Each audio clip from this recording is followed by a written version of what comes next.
about crypto that Benjamin writes in. He says, in 2007 at the USC Law School, Charlie said, "I'm not entitled to have an opinion on this subject unless I can state the arguments against my position better than the people who are supporting it." The question is, does this also apply to your Wall Street Journal article on banning cryptocurrencies? And if yes, would you care to share the arguments against your position? It's another good question. See, this question also related to the one that in last year. So, like 1 year passed, what people concerned have not changed that much, and like fundamental questions or important questions are like repetitive.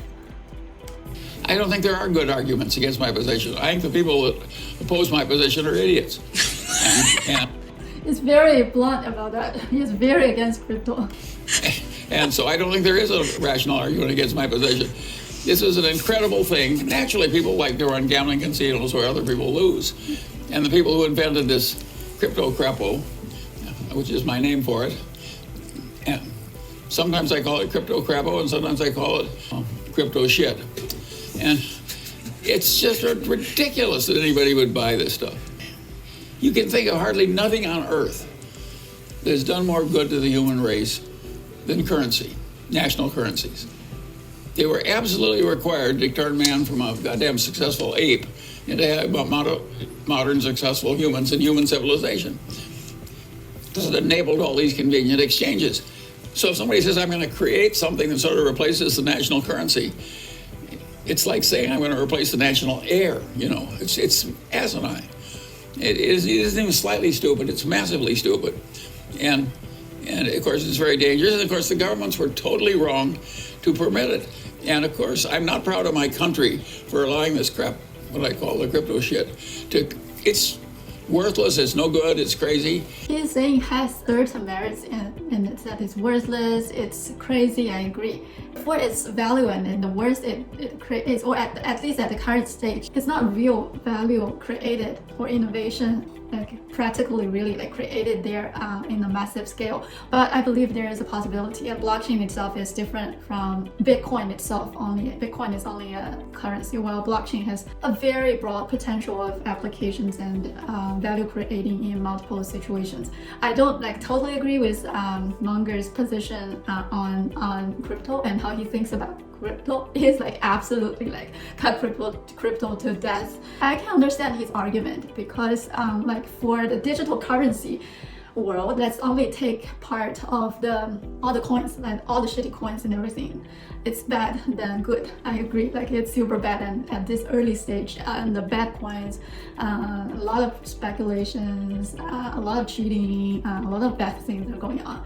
But my point is two. First of all, crypto itself is different from blockchain. So the digital coin itself, the usage and the value is different from the potential usage and application of a blockchain is technology. This is my first point. My second point is that even with the digital currency crypto world, Ethereum is the main chain that a lot of decentralized applications and innovations are built onto and are innovating and are like potentially producing destructive things in the future. So there is a potential, there's real technology there deeply going on the Ethereum.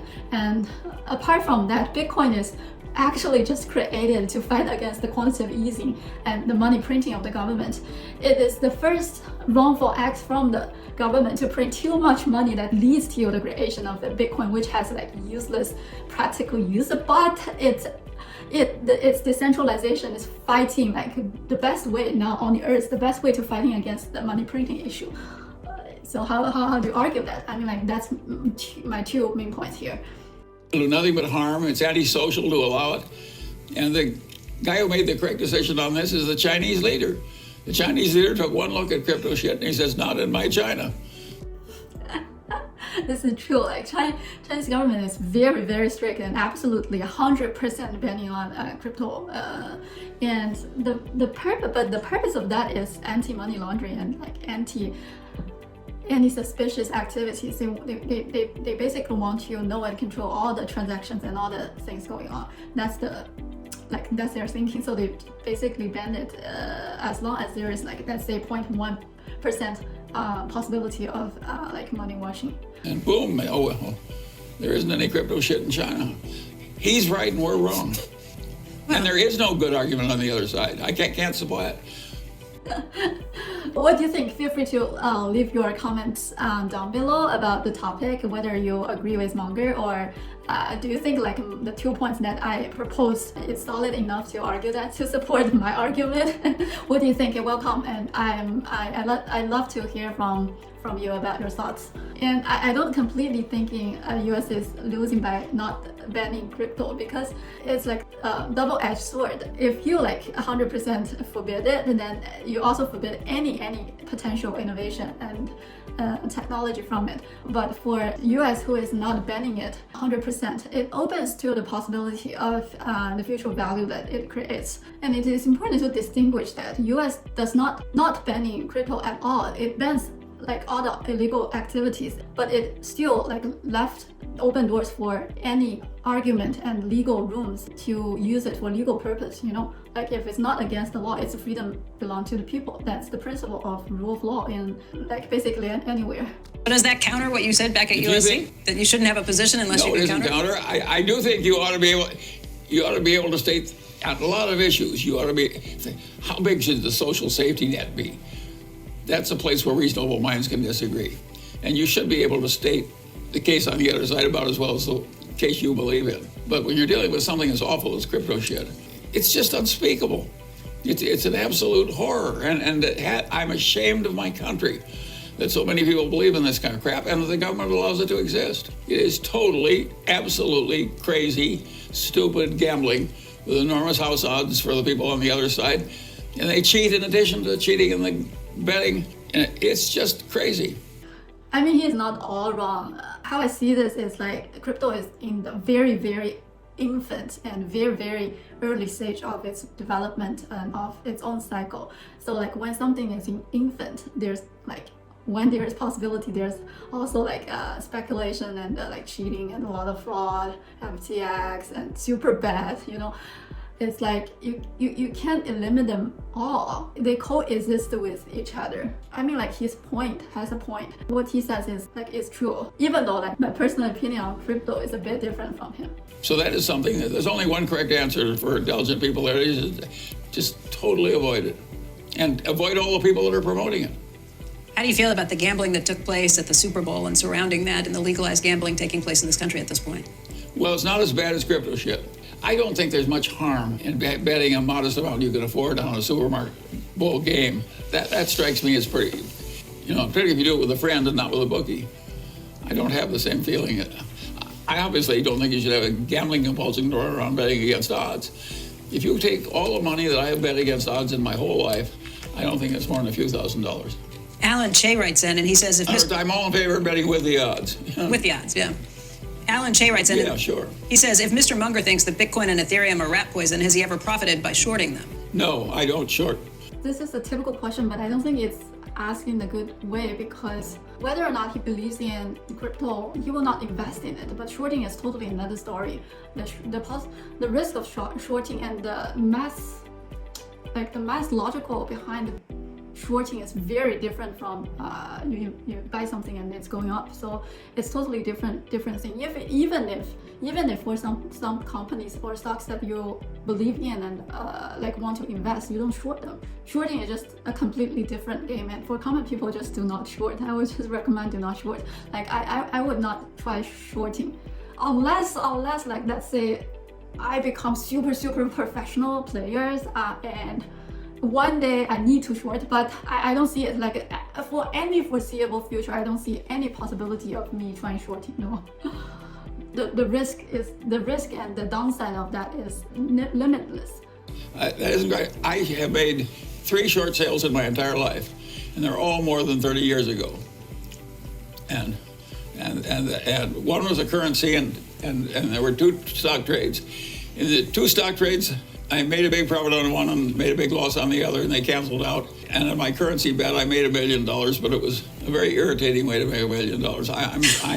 I've stopped. Not worth the headache, I guess. Well, you can laugh, but that's true. It was irritating. Because you were worried? Well, because they kept asking for more margin. I kept sending over treasury notes. It was very unpleasant. I made a profit in the end, but I never wanted to do it again. At least he makes money. I mean, at least he made money, and that's good for him. Charlie, I said I'd come back to this question. This was about something that you do like as an investment. Ami Patel from Montreal, Quebec, writes in that you love Costco. So what do you think can hurt Costco's economic moat in the long term? As long as Costco keeps the faith with its strong culture and their extreme low markup policy, I don't see any stopping it. The trouble with Costco is it's 40 times earnings. But except for that, it's a perfect damn company. And it has a marvelous future. And it has a wonderful culture, and it's been run by wonderful people. And I love everything about Costco. I'm a total addict. His position on Costco has never changed. So Costco was also mentioned and discussed in 2022, the content before.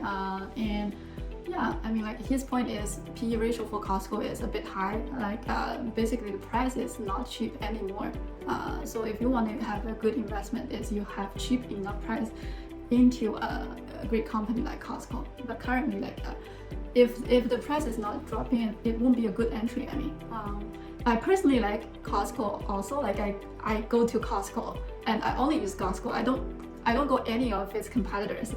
I also like its quality and its pricing. So it's the best I can find so far on the market. It's doing really good on that perspective for gaming customers. My most important point here I want to convey is that never link to your investment to your feelings or your favor or your liking to a certain company. It will cause you trouble. It will like cause you losing money. Like never link any of your rational investment decision and analysis to any of your emotions or like of a company. Another question on stock buybacks comes in from Ed Prendeville in Morristown, New Jersey. He says, Berkshire share repurchases slowed considerably from $3 billion in the first quarter of 2022 to $1 billion in the second quarter and $1 billion in the third quarter, even though the price declined somewhat, as did the general market. One would think that the buyback would increase with a lower stock price.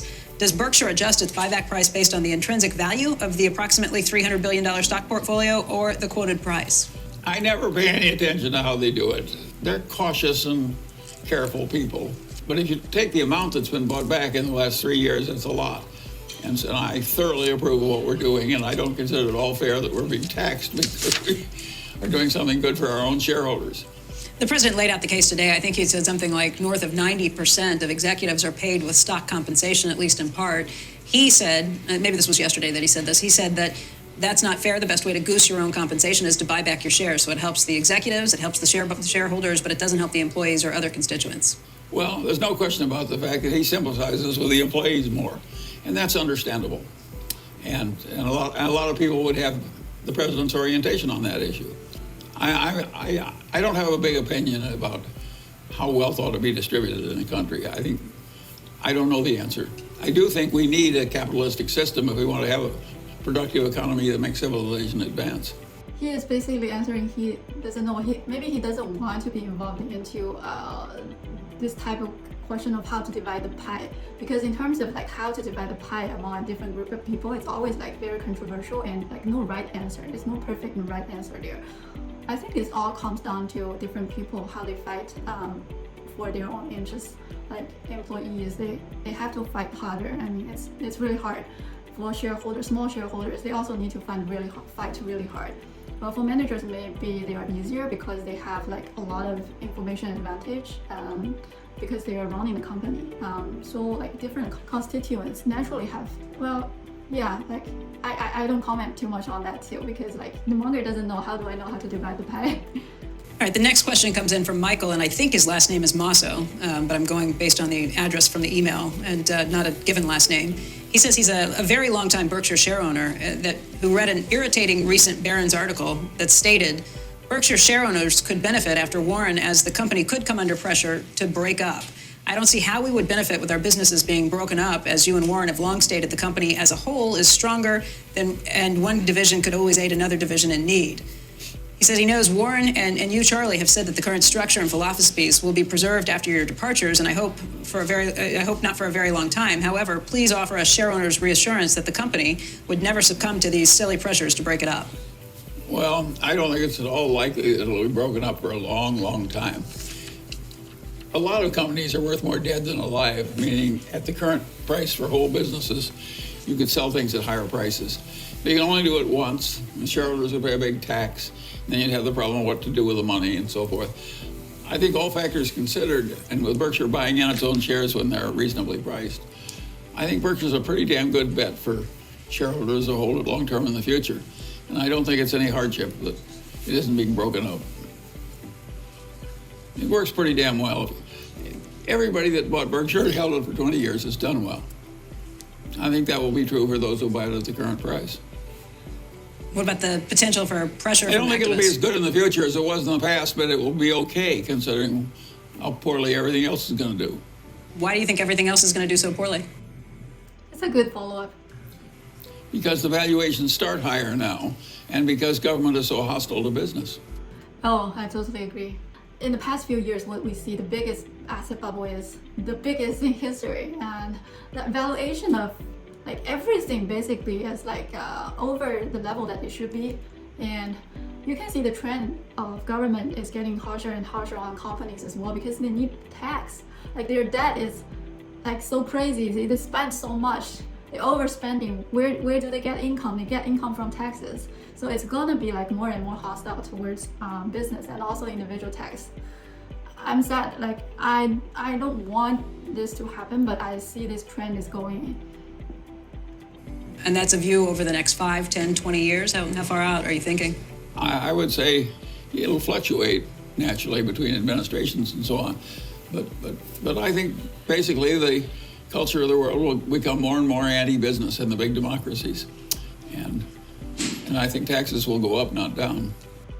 Exactly. Those are all the signs and indicators that I mentioned in my previous video about the recession, the Ray Dalio recession video that you could check out the link. There are a lot of useful information and details there.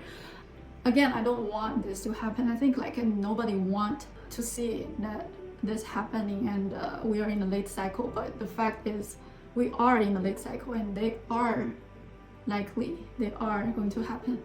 So I think the investment world is going to get harder for everybody. But it's been almost too easy in the past for the investment class. I mean, it is the free money that in the past 2 decades like leads you too easy mode of investment in the past years, in the past decades. And when the interest rate rises and in this situation currently, it's not gonna be like that. It will be completely different environment for investment. It's natural that it would have a period of getting harder. It's so sad to hear. I mean, like for younger generations, like young people. I mean, like for younger generations like me and for more young people, it's such a bad news. Mr. Munger, such a bad news. I feel like Munger is the kind of perfect grandpa there. But like the perfect grandpa, I don't want to hear all those bad news. I don't worry about it much as I'm going to be dead. So, lucky for you. You know, it won't bother me very much when I'm lying there dead. I guess you want to point out to people you're 99. Nobody lives forever, and that's what you're referring to. You're not Yes, sick I right at the know, moment. 99, right. Yeah, you're not sick at the moment, right? Well, no, I'm eating this good peanut brittle. That's Yes. what you want to do if you want to live to be 99.